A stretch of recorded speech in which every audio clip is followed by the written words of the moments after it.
Es war zerschmetternd für mich. Ich habe ihn geliebt. Ich bin enttäuscht, also scheiß drauf. Opiate und Crystal Meth und Crack. Ich war damals 16. Unzählige Umzüge als Kind, Schläge daheim, Gewalt in der Beziehung, Drogen, Sucht.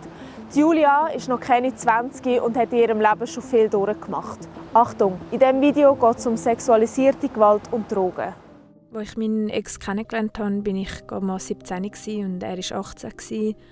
Am Anfang war es wunderschön, was halt so ein Narzisst macht. Er verführt dich, sagt dir, dass du wunderschön bist, die Schönste der Welt. Und wenn er dann merkt, dass man ihn liebt und gern hat, dann zeigt er erst sein wahres Gesicht. Dann hat er mir das erste Mal gesagt, dass er Geld braucht. Innerhalb von einer Woche hat er von mir 300 Franken wollen.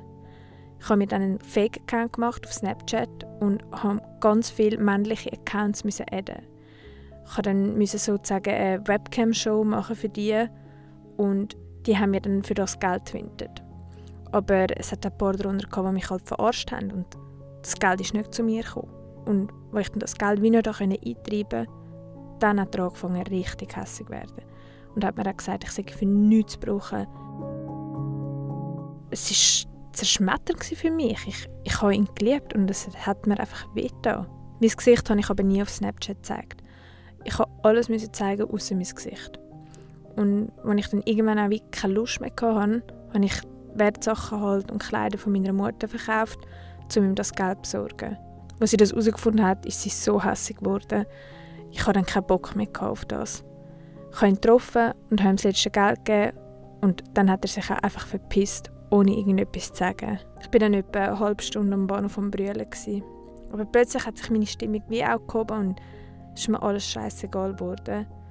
Ich bin wie in einem manischen Zustand. Ich habe mit ihm Schluss gemacht und ihn überall blockiert.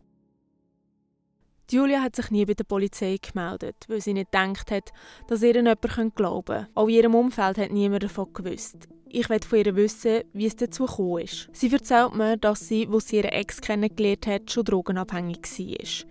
Je länger das Gespräch dauert, desto mehr erfahre ich über ihre schwierige Kindheit, wo sie regelmässig von ihrem Vater verprügelt worden ist und dass sie in 5 verschiedenen Heimen aufgewachsen ist. Dort ist sie als erstes Mal mit Drogen in Kontakt gekommen.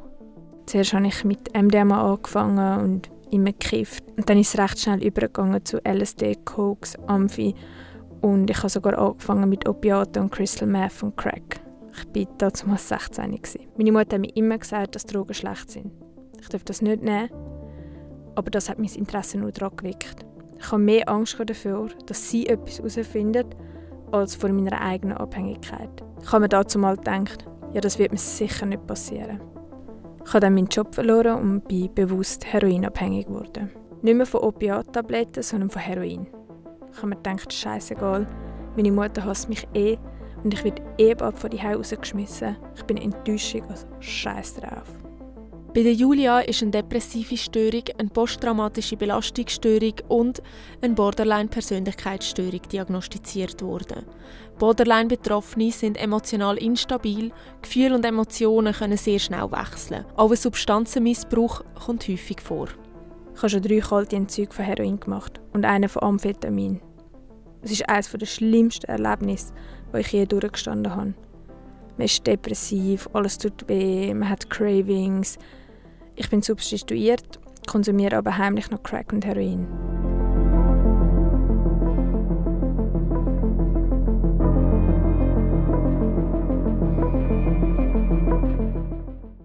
Ich habe aber vor, bald in eine Entzugsklinik zu gehen, um das auch in den Griff zu bekommen. Eines Tages würde ich gerne als Peerworker arbeiten, aber zuerst mal ist mein Ziel, komplett abstinent zu werden.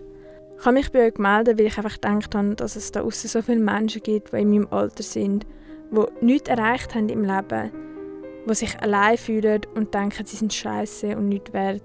Aber das ist man nicht. Man ist immer etwas wert. Und man ist nie allein. Es gibt viele andere Leute mit den genau gleichen Problemen.